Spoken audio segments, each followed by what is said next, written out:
በህብረ ቀለማት ያሸበረቁ የውሃ ውስጥ እንስሳት፣ እጽዋት፣ በበርካታ የዓሣ ዝርያዎች የተዋበ እንደ ሰማይ የጠራ እጅግ ልዩ የእንስሳትና እጽዋት መኖሪያ የሆነ ሰፊ ውሃማ አካል ነው። ከዘመናት በፊት የሰጠሙ ሰው ሰራሽ ግዙፍ መርከቦች ከጠራው ውሃ ስር ተጋድመው የሚታዩበት ሐሴት የሚያጎናጽፍ አለፍ ሲልም የሚያስፈራ ባለ ግርማ ውሃ ነው ቀይ ባህር። የሳዑዲ አረቢያው ቅንጡ ሆቴሎችን ጨምሮ እጅግ የዘመኑ መናፈሻዎችና መዝናኛዎች፣ በርካታ ጭነቶች የሚራገፉባቸውና የሚጫኑባቸው ወደቦች፣ መዋኛዎችና አሸዋማ ስፍራዎች የሞሉበት ተመራጭ የመዝናኛ ዓለም።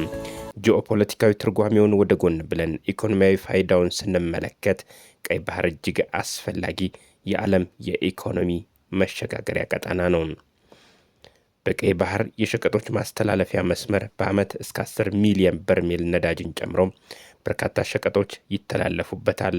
በውስጡም ፔትሮሊየም፣ ጂፕሰም፣ ሳልፈር፣ ፎስፈረስ፣ ብረት፣ መዳብ፣ ወርቅና ዚንክን ጨምሮ ሌሎች በርካታ የተፈጥሮ ሀብቶችን አቅፎ የያዘ ባለጸጋ ክፍል ነው። ባለጸጋ የውሃ አካል ነው። ሙሴ እስራኤላውያንን ከሚከተሏቸው ግብፃውያን ጥቃት ለማዳን በበትሩ የከፈለው እጅግ ተአምረኛ መጽሐፍ ቅዱሳዊ ባህር ነው። ቀይ ባህር ከሌሎች የባህር ቀጠናዎች እጅግ የተለየ አቀማመጥ፣ ቀጠናው የኢኮኖሚ የማኅበራዊና ፖለቲካዊ አበርክቶ ያለው የመተላለፊያ መስመር ነው። ከጥንት ጀምሮ የሜዲተራንያን ቀጠና ወይም የምዕራቡን ዓለምና አውሮፓን፣ አፍሪካና እስያን በማስተሳሰር ዋነኛው የመተላለፊያ መስመር በመሆን የሚያገለግል ቀይ ባህር በርካታ ሀገራትን ያስተሳስራል።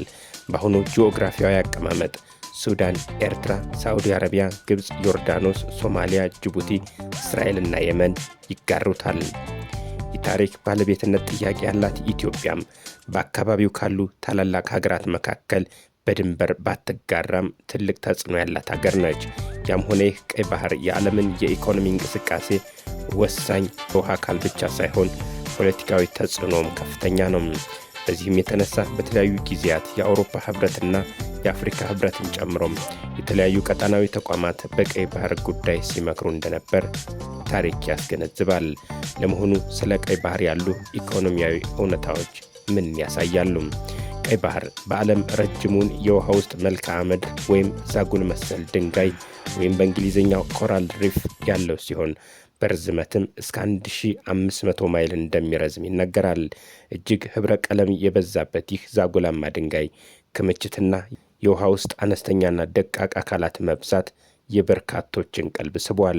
በቀይ ባህር ውስጥ እጅግ በርካታ ተሳቢና ተራማጅ እንስሳት፣ አሳና ሌሎች ደቂቅ አካላት የሚገኙ ሲሆን ከ300 በላይ አይነት የባህር ዛጎል መሳይ ቁሶች እንዲሁም ከ2000 በላይ የዓሣ ዝርያዎች ይንፈላሰሱበታል።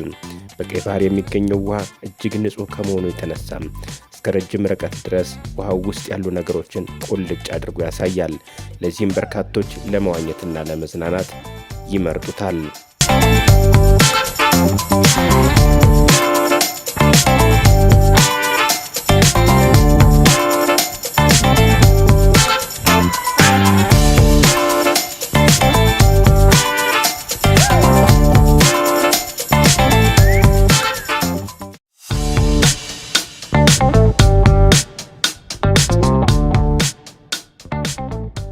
ወደ ውስጥ ሲመለከቱ በጥንት ጊዜ የሰጠሙ መርከቦችና ጀልባዎች እንዲሁም የሌሎች አካላት ፍርስራሽና ቅሬታዎች ማየት ያስችላል። ላብነትም በሁለተኛው የዓለም ጦርነት የጀርመን ተዋጊዎች እንዲሰጥም ያደረጉት ግዙፉ የእንግሊዝ መርከብ ከርቀት የሚታይ ማሳያ ስለመሆኑም በማሳያነት ይቀርባል። ቀይ ባህር ከፍተኛ የጨዋማነት ባህር ያለው ሲሆን ሰዎችንም ሆነ ቁሶችን በቀላሉ ለመንሳፈፍ የሚያስችል አቅም ያለው የውሃ ክፍል ነው። እጅግ ጥልቅ የሆነው የባህሩ ክፍል እስከ 3 ኪሎ ሜትር ጥልቀት እንዳለው ሲነገር፣ ቅርብ የሆነው ደግሞ 50 ሜትር ብቻ ጥልቀት አለው። በሞቃታማው አፍሪካና በአረቡ ዓለም መካከል የሚገኘው ቀይ ባህር በአማካኝ 19 ዲግሪ ሴልሺየስ የሙቀት መጠን አለው። የቀይ ባህር ስያሜ ምናልባትም በውስጡ የሚገኙ ባክቴሪያዎች የውሃውን ቀለም ወደ ቀይ ቡናማ ስለሚቀይሩት ከውሃው ቀለም በመነሳት የተሰጠ እንደሆነ ይነገራል። ቀይ ባህር እስያ አህጉርን ከአፍሪካ፣ አውሮፓና በባብል ማንዴብ ሰርጥ እንዲሁም በኤደን ባህረ ሰላጤ በኩል የሚያገናኝ ወሳኝ የንግድ መስመር ነው።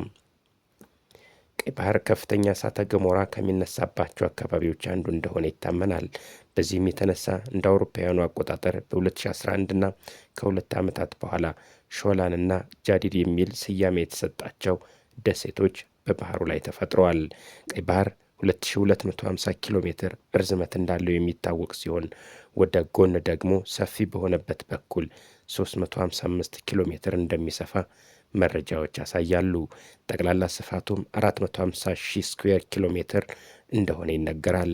በጠባቡ በኩል ደግሞ እስከ 29 ኪሎ ሜትር ወርድ እንዳለው ነው የሚነገረው። ባህሩ የጠረፍ ሀገራት የራሳቸው ወደብና ደሴቶች ቢኖሯቸውም የሚከተሉትን በምሳሌነት እንጠቅሳለን። These villas are fabricated off-site in the UAE. It's a bespoke solution to transfer them from the factory, bringing them on the carriers by sea, then offloading them into the installation barge. It was the only way to get these villas placed on top of the water without disturbing anything around the corals and the nature of the area. ከፍተኛ የጠረፍ ድርሻ ያላት ሳዑዲ አረቢያ እስከ 2000 ኪሎ ሜትር በሚረዝም ጠረፋማ ዳርቻዋም ከባህሩ ጋር ትገናኛለች። ደሴቶችን ጨምሮ ኤርትራ ደግሞ ከ2000 ኪሎ ሜትር በላይ የቀይ ባህርን ጠረፍ ይዛለች።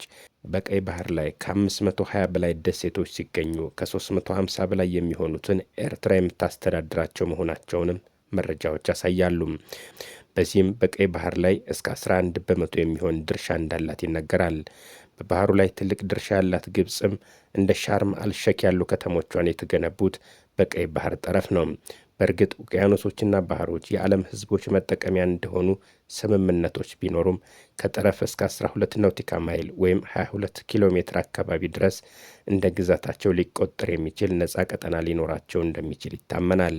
ይሁን እንጂ ቀይ ባህር የማን ነው የሚለው እስካሁን በአዋሳኝ ያሉ ሀገራት ጠረፍና ድርሻ ቢኖራቸውም ባህሩ ግን የዓለም ንግድ ማሳለጫና መናኸሪያ ነው። ለዚህም ነው በቀይ ባህር ዙሪያ የባህሩን ጠረፍ ሀገራት ከመጥቀስ ውጪ እስከ የት እንደሆነ የተጠቀሰ የባለቤትነት ክፍፍል የለም። ከፍተኛ የጠረፍ ድርሻ ያላት ሳዑዲ አረቢያ በቀይ ባህር ጠረፍ የባህር ላይ እንቅስቃሴዋና የመዝናኛ ኢንዱስትሪዋ በከፍተኛ ሁኔታ እንዳደገ ይነገራል። የቀይ ባህር ፕሮጀክት በሚል የምትገነባው የመዝናኛ ፕሮጀክትም እጅግ ዘመናዊና የተለየ መሆኑ ይነገራል። ጅዳህ በዚሁ ቀይ ባህር ጠረፍ አካባቢ የተገነባች ከተማ ስትሆን የጅዳ እስላማዊ ወደብ በርካታ የጭነት መርከቦች የሚመላለሱበት ትልቅ ወደብ ሆኖ ያገለግላል። ቀይ ባህር የዓለም 12 በመቶ የንግድ እንቅስቃሴ የሚከናወንበት እጅግ ተፈላጊ የመርከቦች መተላለፊያ ነው። ከ2 ዓመታት በፊት የወጡ መረጃዎች እንደሚያሳዩት በቀይ ባህር መስመር ብቻ በዓመት ከ20 ሺህ በላይ መርከቦች ይመላለሳሉ። የየመን ሐውቲ አማጽያን ተደጋጋሚ ጥቃት በማድረሳቸው በቀይ ባህር የሚተላለፉ መርከቦች ቁጥር ቢቀንስም አሁንም ዋነኛው የአውሮፓና እስያ የሜዲትራኒያንና የስዊዝ ቦይ አገናኝ መስመር ነው። ከቀይ ባህር በስዊዝ ቦይ ወደ ሜዲትራኒያን ባህር በየቀኑ ከ50 በላይ መርከቦች ይሸጋገራሉ። ቀደም ባሉት ጊዜያት በቀይ ባህር ላይ ባለመብት የነበረችው ኢትዮጵያ በቅርብ ርቀት ከቀይ ባህር ጠረፍ የራቀች ሀገር ስትሆን በተለያየ ጊዜ የወደብ የባለቤትነት ፍላጎቷን ስትገልጽ ቆይታለች። ከዓመታት በፊት የቀይ ባህር ፎረም ሲቋቋም በፎረሙ በአባልነት ለመካተት ያቀረበችው ጥያቄ በሌሎች የቀይ ባህር አዋሳኝ ሀገራት ዘንድ ተቀባይነት ሳያገኝ ቀርቷል። ስለሆነም እስካሁን በቀጥታ አልተገናኘችም። ይልቁንም በጎረቤት ሀገራት በኩል ነው የውጭና ገቢ ንግዷን የምታሳልጠው። ቀይ ባህር የዓለም ኢኮኖሚ የሚንቀሳቀስበት እጅግ አስፈላጊ የውሃማ አካል ሲሆን እንደ ጅቡቲ ባሉ ሀገራት የጦር ሰፈር የገነቡ ሀገራት በርካታ የመሆናቸውን ሚስጥር ቀይ ባህር የዓለም ኢኮኖሚ የሚንቀሳቀስበት እጅግ አስፈላጊ የውሃ አካል ነው። ለዚህም ሲባል እንደ ጅቡቲ ባሉ ሀገራት የጦር ሰፈር የገነቡ ሀገራት በርካታ የመሆናቸውን ሚስጥር የቀይ ባህርን ቀጣና የመቆጣጠር ፍላጎት መሆኑን ብዙዎቹ ይተነትናሉ።